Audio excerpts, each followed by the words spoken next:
আমরা দুপুরে লাঞ্চের পর বেরিয়ে গেছিলাম, সেটা আমি আগের ব্লগেই বলেছি, কিন্তু আগের ব্লগটা আমি কমপ্লিট করতে পারিনি, তাই এই ব্লগে বাকি চিতওয়ানের ভিডিওগুলো আমি দেব।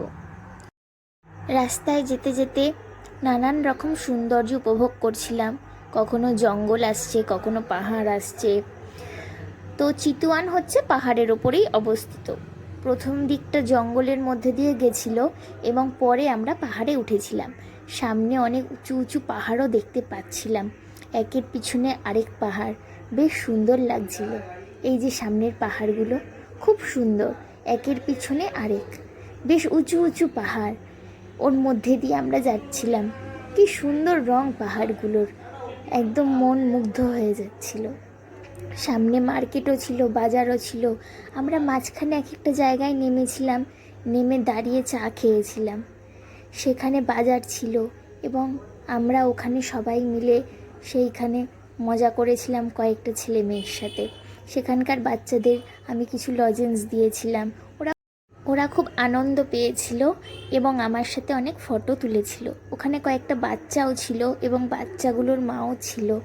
ওরা আমাদের সাথে নানান কথা বলছিল যে আমরা কোথা থেকে এসেছি, কোথায় যাব।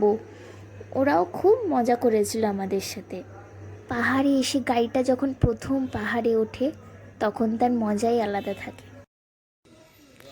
আমরা বীরগঞ্জ থেকে চিতওয়ান এসেছি, মোটামুটি 4.5 ঘন্টা কি 4 ঘন্টা লেগেছে আমাদের পৌঁছতে রাত হয়ে গেছে।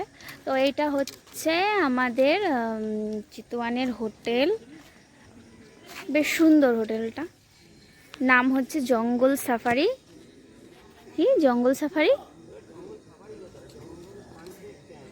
জঙ্গল সানসেট ক্যাম্প। এই হচ্ছে আমাদের পুরো এটা কটেজ। বেশ নিরিবিলি জায়গাটা, মানে একদমই নিরিবিলি। আমাদের কিছু ট্রাভেলের আমাদের সাথে যারা এসছে সেই সব লোকই রয়েছে। আচ্ছা, ওই যে কালো জায়গাটা দেখা যাচ্ছে, ওইখানে একটা নদী আছে, বেশ একটু আলো ছিল যখন তখন দেখা যাচ্ছিল। কাল ভোর যখন ভিডিও করব তখন ভালো বোঝা যাবে। এমনি এইটা হচ্ছে আমাদের হোটেল। চলো তোমাদের পুরোটা ভিডিও করে দেখাই। রাতের দৃশ্য একরকম, এখানে অনেক ফুল রয়েছে আর ফুলগুলো দিয়ে অসাধারণ গন্ধ বেরোচ্ছে। কাল সকালে ভিডিও করলে অনেকটা ভালো বোঝা যাবে। ওকে, কাল সকালেও আবার ভিডিও করব, কারণ এখানে আজকে রাতে আমরা থাকছি। আর কাল সকালটাও পুরোপুরি থাকবো। কাল দুপুরে আমরা আবার গাড়ি করে যাব হচ্ছে লাঞ্চের পর লুম্বিনী, আর লুম্বিনীতেই কালকে থাকবো। আজকে আমরা চিতওয়ানেই আছি।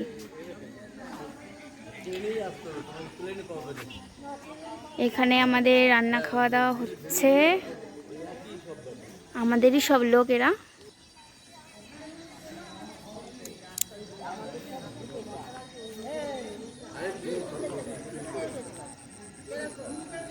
সুন্দর, খুব সুন্দর করে সাজানো। এখন রাত হয়ে গেছে বলে বোঝা যাচ্ছে না, বাট অনেকটাই সুন্দর হোটেল। এই ফুলগুলো ফুটে রয়েছে গাছে, রাতের বেলা তো একরকম দেখতে লাগছে আর অসাধারণ গন্ধ। দিনের বেলাও ভিডিও করব। আমরা এখন বেরিয়েছি চিতওয়ানের মার্কেটের ঘুরে ঘুরে আমরা দেখছি নানান রকম জিনিস, খুব সুন্দর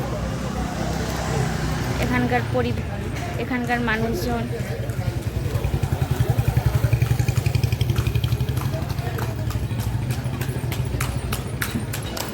জায়গাটা অতটাও যে গাড়ি ঘোড়া বা অতটাও নয়, বাট সুন্দর।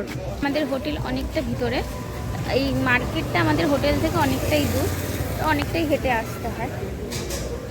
মার্কেটটা খুব সুন্দর। এই যে এখানকার সদস্য,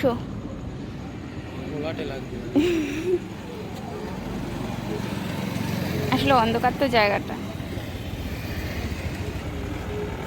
এখানে যেহেতু আমরা জঙ্গল সাফারির জন্য এসেছি, তার জন্য এখানকার সমস্ত যেসব হোটেলগুলো আছে সেগুলোর নাম প্রায় ওই রকমই, টাইগার ওয়াইল্ড লাইফ ক্যাম্প।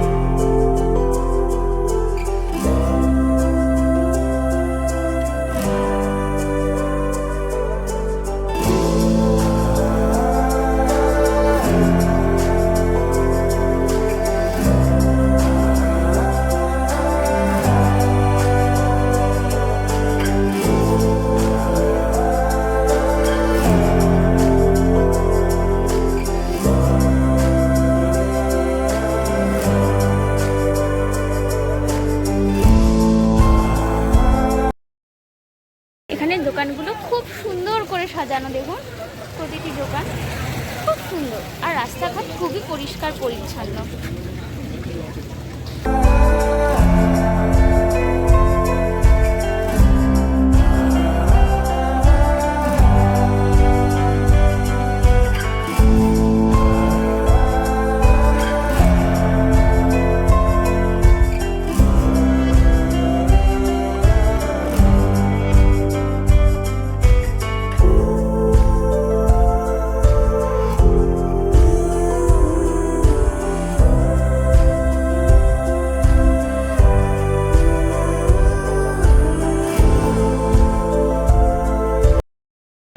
এখানে ফরেনারদের আড্ডা গান বাজনা চলছিল।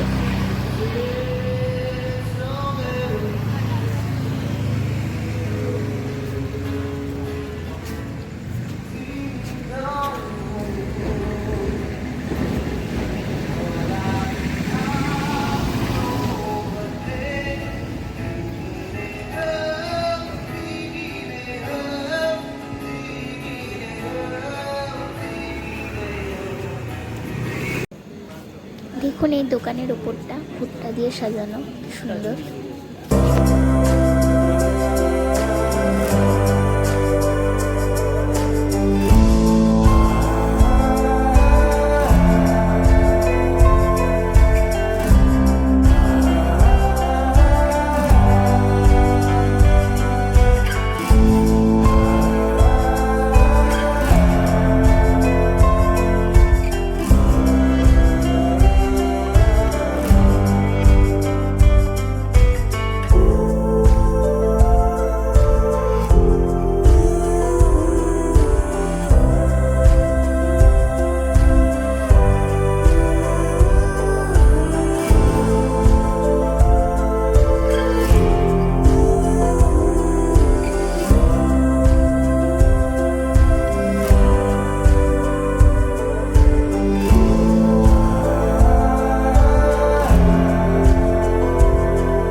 আমরা বেরিয়েছিলাম হোটেল থেকে চিতওয়ানের মার্কেট ঘুরতে।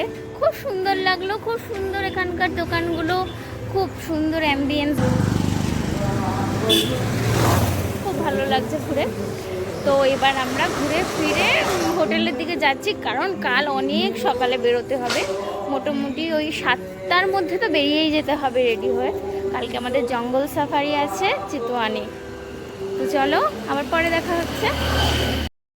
পরদিন যেহেতু আমাদের অনেক সকালে জঙ্গল সাফারির জন্য বেরোতে হতো, তার জন্য আমরা তাড়াতাড়ি গিয়ে হোটেলে লাঞ্চ করে নিয়েছিলাম এবং কিছুক্ষণ আড্ডা দিয়েছিলাম সবার সাথে, দিয়ে আমরা ঘুমিয়ে পড়েছিলাম। আমাদের সকাল 7টার সময় বেরোতে হতো জঙ্গল সাফারির জন্য, 7টার মধ্যে, কারণ যত সকালে বেরোনো যাবে তত সকালে আমরা জীবজন্তুর দেখা পাবো। অনেক বেলা হয়ে গেলে ওরা আর রোদের মধ্যে বেরোতে চায় না। দেখা হচ্ছে আবার কাল ভোরে, ততক্ষণের জন্য টাটা। সবাই ভালো থেকো, সুস্থ থেকো।